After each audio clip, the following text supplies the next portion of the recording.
En fait, les questions de genre ou de féminisme, finalement, traversent le catalogue. Donc chez nous, c'est pas isolé. Euh, dans le catalogue, vous verrez, parce que je vais en citer plusieurs, en fait, on voit que c'est assez présent. L'un de nos premiers livres s'appelle La paix des ménages, histoire des violences conjugales 19e, 21e siècle, là, qui est écrit par Victoria Vano, qui est une historienne du droit. Et là, moi, ce qui m'intéressait, c'est, là encore, comment on construit un objet original, et l'angle du droit est vraiment passionnant.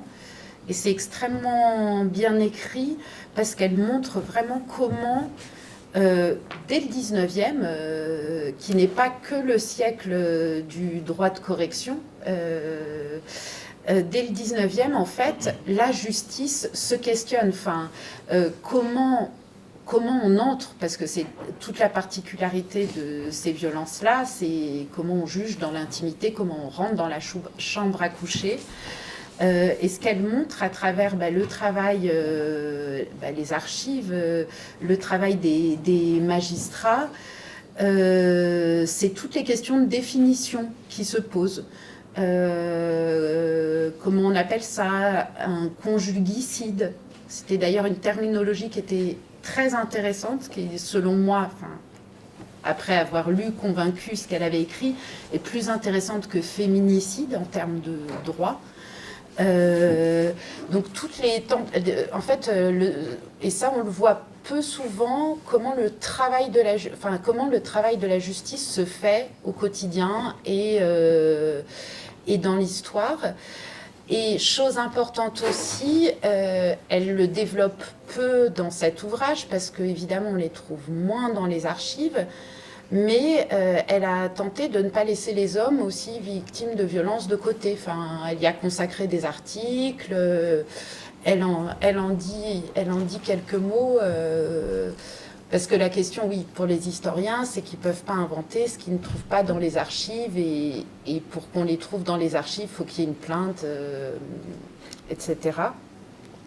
Et ce qu'on voit au 19e, comme aujourd'hui, dans toutes les affaires qu'on peut lire dans la presse, c'est justement toute la difficulté, c'est de faire arriver la plainte. Avant qu'on en arrive au meurtre. Encore là, oui, je crois qu'il y a une jeune femme là, qui a tué un homme à coups de pied, là, mais qui lui faisait violence depuis plusieurs années. Donc c'est tout l'enjeu qu'elle décrypte, l'enjeu de justice sur cette question-là.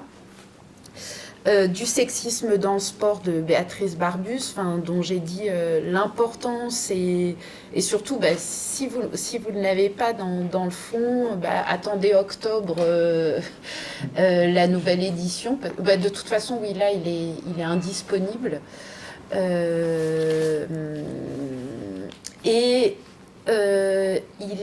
je sais que moi j'avais été contactée à 2 reprises par des lycéennes. Alors je ne sais plus s'ils ont encore, avec la réforme, c'était l'époque où en première, je crois, ils avaient des épreuves, un dossier pluridisciplinaire ou transdisciplinaire à monter,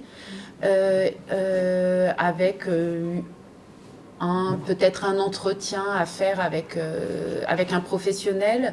Et donc 2 lycéennes avaient voulu s'appuyer sur ce travail. Donc c'est un livre qui peut intéresser aussi, du moins des jeunes peuvent rentrer dedans. Toujours à la frontière des disciplines, La saison des apparences, naissance des corps d'été, qui est là-bas, de Christophe Granger, qui est là, qui est à la frontière de l'histoire, de l'anthropologie et du corps et de la sociologie. Ça se lit en fait comme une saga des Français durant l'été du 19e à aujourd'hui, sous l'angle de comment petit à petit le corps, et notamment le corps des femmes, est devenu le personnage principal de l'été. comment on est passé déjà de l'été saison, des maladies et des virus, saison crainte, à saison valorisée, le plein air, les centres aérés, les vacances, les congés payés, etc. Et comment progressivement le corps, plus ou moins dénudé, devient un enjeu central de l'été. Il s'est appuyé pour ce sujet beaucoup sur la presse, et notamment la presse féminine. Et on en a reproduit, là on s'est amusé dans la mise en page, on en a reproduit certains extraits. Donc c'est assez savoureux de voir que dès la presse féminine dans les années 30, on est déjà sur des injonctions sur la forme du maillot de bain, qu'est-ce qui est acceptable ou pas en termes corporels. Et il s'est appuyé aussi sur les décrets. Alors c'est assez amusant, on a fait, je crois à la fin, une carte, et on a dû mettre les 3 dates, ou 3 cartes, je ne sais plus. Justement, années 20-30, où les élus fixent la longueur minimale du vêtement de bain. Années 60-70, là c'était des arrêtés municipaux sur les seins nus, sur ce qui est là où c'est autorisé ou pas. Et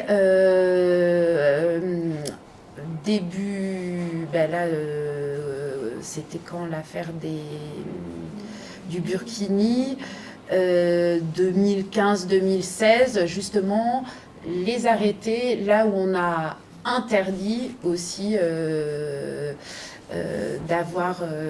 porter le burkini. Et donc à travers ça, c'est aussi montrer comment le corps des femmes notamment, là, est un enjeu social et de normes sociales très important. Et là, il se lit, c'est une écriture vraiment joyeuse et accessible, avec tous ces extraits de presse qui sont assez rigolos.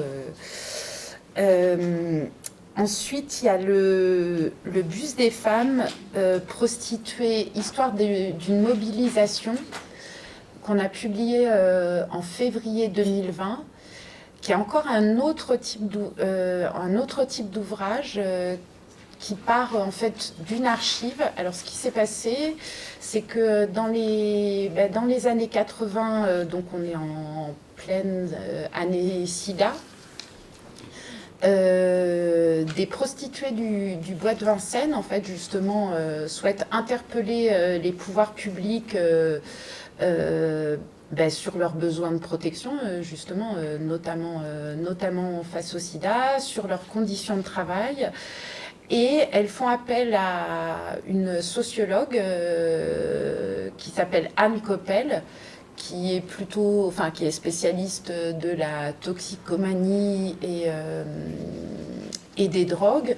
Et elles mettent en place ce qu'on appelle une recherche-action, ce qui est vraiment utilisé en sciences sociales, où en fait on mêle les outils méthodologiques de la sociologie en l'occurrence, et un travail de terrain. Et ensemble, en fait, elles mettent en place des cahiers de confidence, cahiers de doléances, où les prostituées, en fait, écrivent des lettres pour expliquer leur travail. Alors il y a des histoires dramatiques, il y a aussi déjà à l'époque des femmes qui revendiquent ça comme un travail, qui se positionnent comme ça. Et ces cahiers, en fait, ont été remis à l'époque au ministre de la Santé, qui était Claude Évin.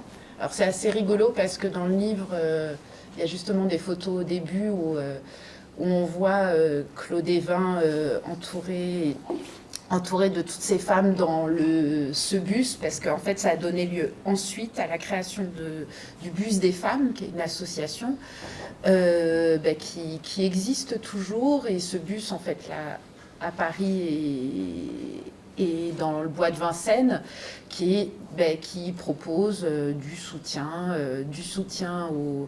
aux travailleuses et aux travailleurs du sexe. Et cette expérience, elle a été fondatrice parce que ce bus des femmes a donné lieu à des créations d'autres associations qui sont aussi actives, comme Griselidis à Toulouse, le STRAS. Alors c'est le syndicat des travailleurs du sexe. Le STRAS qui est plus récent, en est aussi quelque part l'héritier.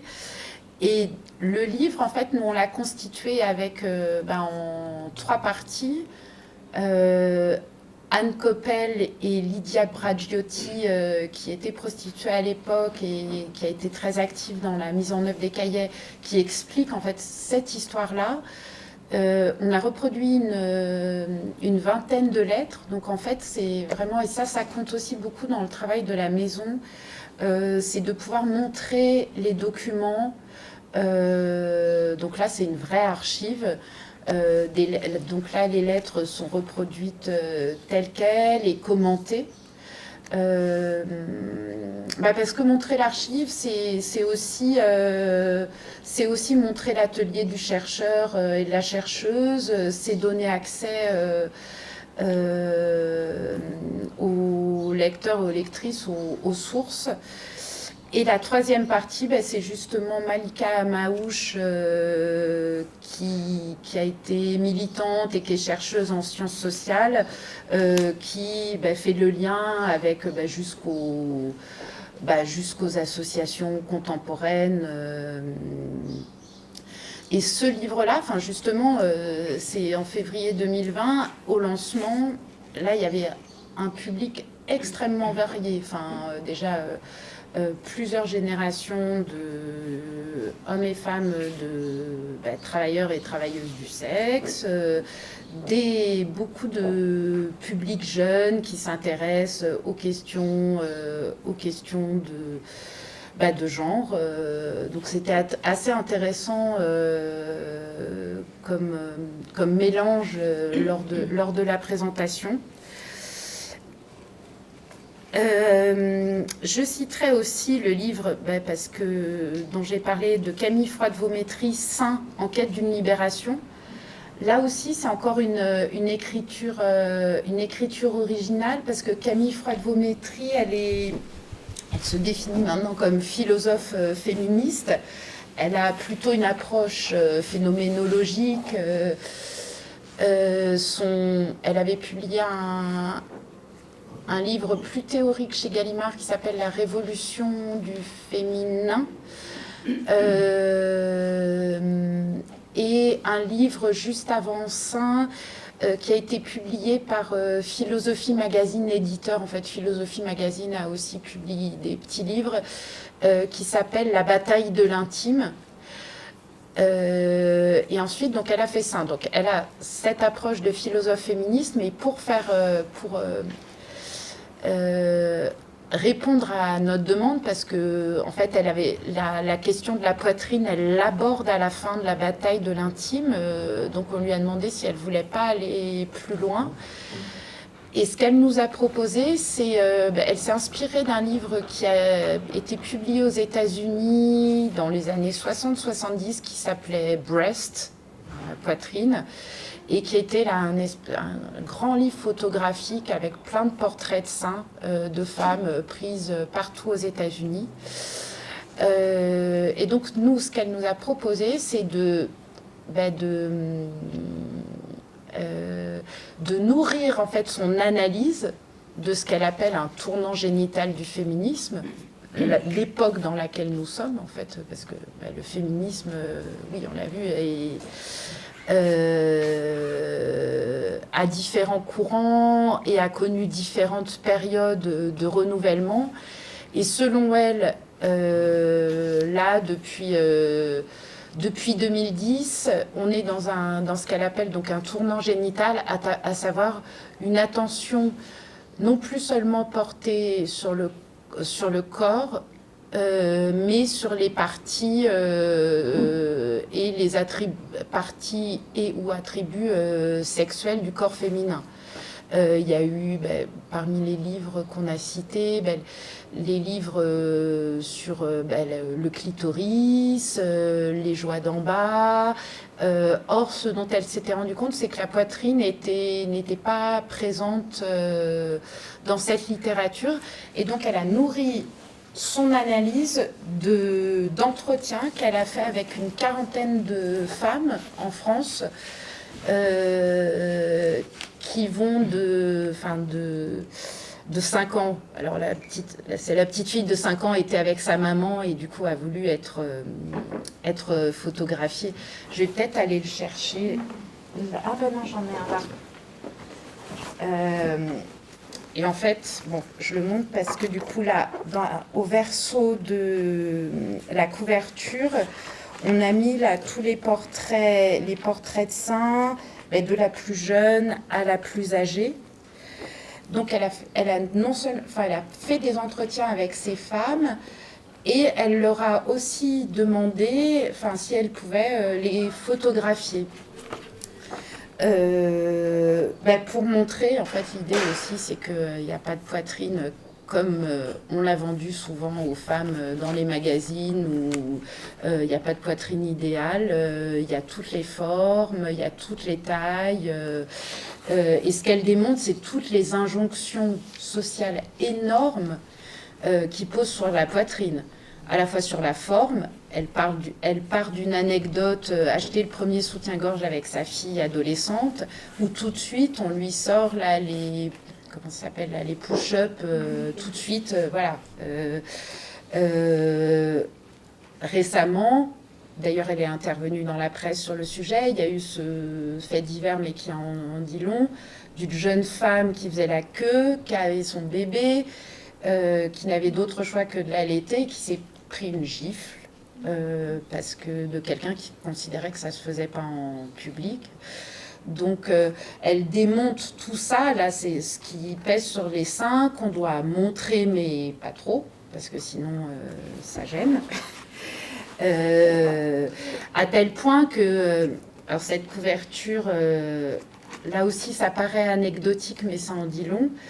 Sur les réseaux sociaux, en fait sur Facebook et sur Instagram, alors moi, en communiquant sur le livre, sur Facebook, j'ai été censurée et interdite de réseau 3 fois un mois,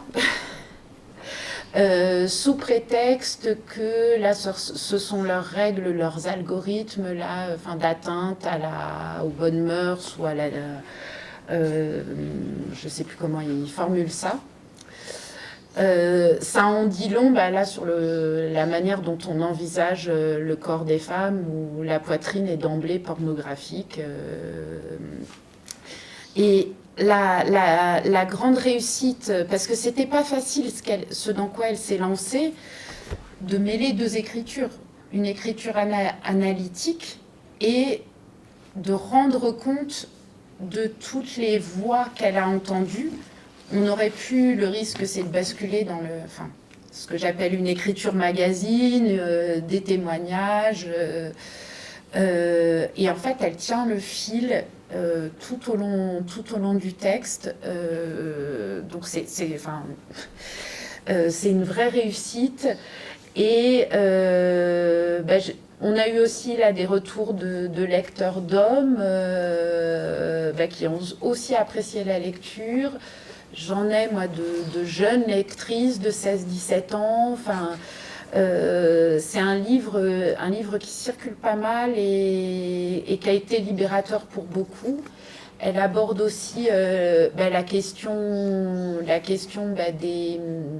des seins mutilés, de la maladie, la question de la transformation aussi du corps de femmes qui deviennent hommes ou d'hommes qui souhaitent devenir hommes. Donc c'est assez complet et il vient vraiment combler ce vide qu'il y avait là sur cette partie du corps des femmes. Et elle sort Elle sort au Seuil là, à la rentrée un livre qui va être plus philosophique, mais dans la continuité du coup de son intérêt pour ce tournant génital du féminisme, qui va s'appeler, je trouve que le titre est excellent, Un corps à soi, qui est évidemment une référence à Virginia Woolf et à Une chambre à soi. Donc ce livre au Seuil, je pense que ça va être un des essais importants de la rentrée de septembre. Et pour montrer, oui aussi, comment ça peut... ces questions-là nous traversent le catalogue.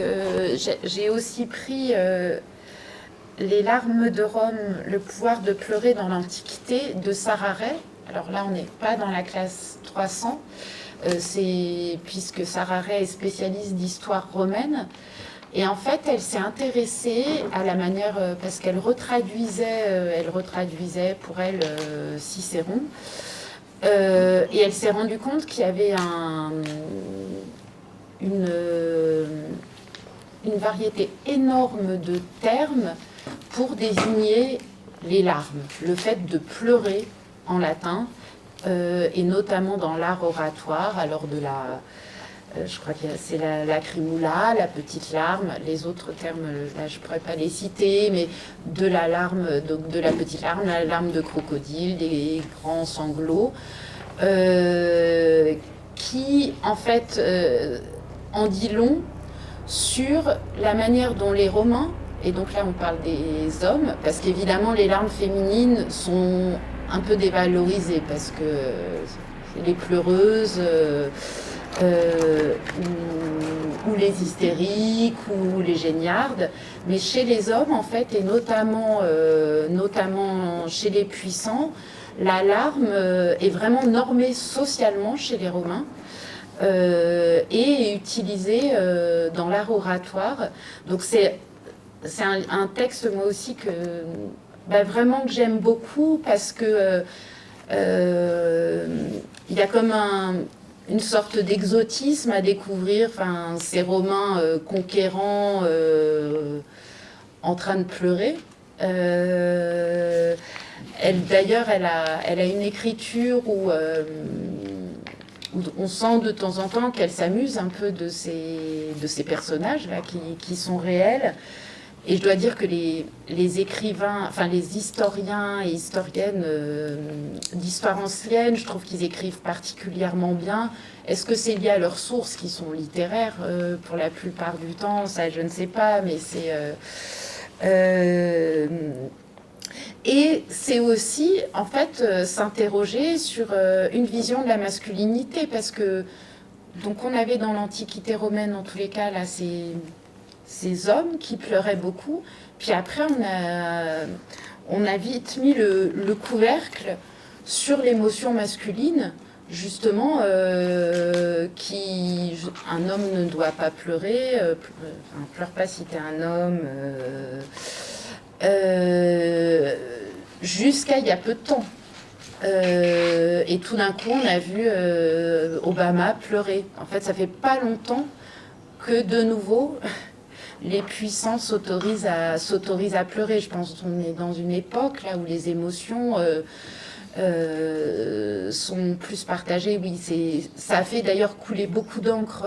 Je crois qu'il a pleuré, c'était après quand il était président des États-Unis, après une fusillade où on l'a vu pleurer pour de vrai. Et il y a eu énormément d'articles dans la presse sur ce puissant qui s'autorisait à pleurer en public, cet homme. Donc j'aime beaucoup ce texte pour ça, parce que pour le décalage qu'il crée, pour la manière dont il nous interroge, nous aussi, sur notre rapport aux émotions. Voilà pour le